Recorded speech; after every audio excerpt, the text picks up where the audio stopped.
Okay. Tapos na ang drill. Lalakad po tayo pabalik. Yan po ang ships namin.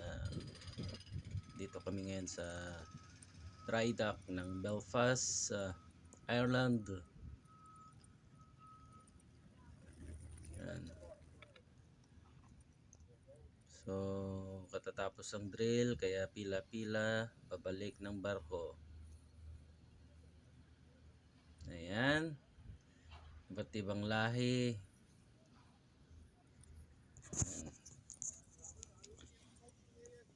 Masyadong maraming ginagawa sa barko. Ang daming pinapalitan, papagandahin para may pasahirong sasakay. Naka-dry dock po tayo ngayon. Medyo Dry dock. maluwang malaki. Maraming ginagawa sa loob. Ang daming babaguhin.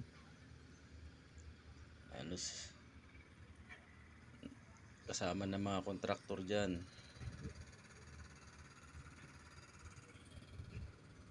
Ayan. Babaguhin lang ng konti, pipinturahan. Costa Atlantica.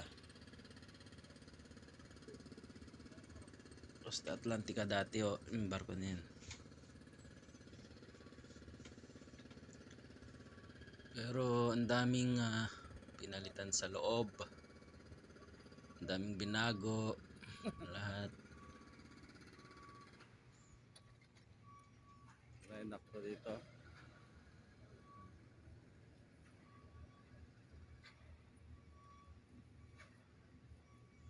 Ayan, pinapabilis nila na dapat matapos hanggang May 20.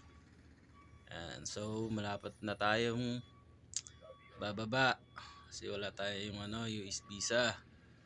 Kailangan natin kumuha para makabalik,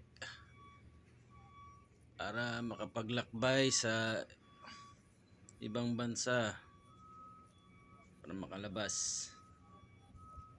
So pakyat na ako ng niyan, pabalik. Ang daming mga dumating na contractors, ang daming dumating na ibang lahi. So marami na kami talaga.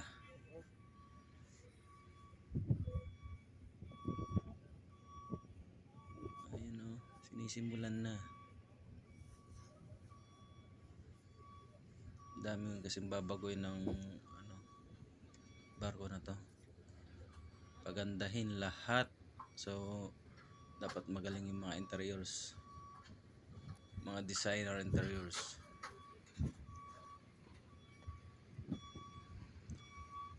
Interior designer. So kailangan ng mga project manager sa loob ng barko. Ayan, nakapasok na tayo sa loob.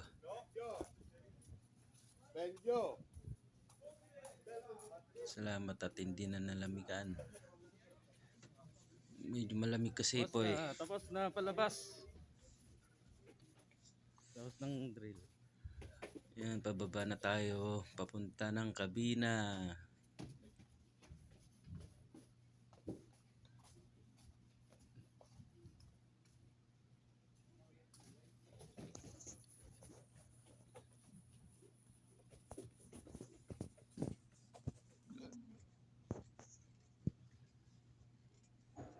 Ayan, natapos na naman ang isang araw na drill.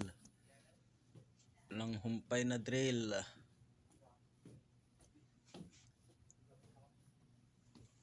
Ayan.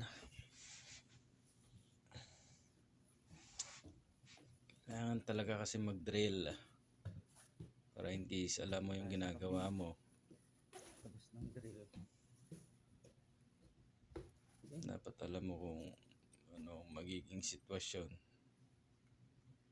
Mapasunog man o mapa-abandon ship, dapat alam mo. Ayan ang kabina ko po. Kabina ko. Welcome to my kabina. Solo ko lang yan. Nasa Tapos na. officer's cabin eh. Ang drill. Solo lang. Solo yung CR, solo yung higaan. Supposed to be kasi dapat mga 2, 4 ang common yung sa CR. So ako lang mag-isa dyan. Solo yung CR. Bye-bye you. 1 oras kang umupo sa CR. Okay, bye-bye na.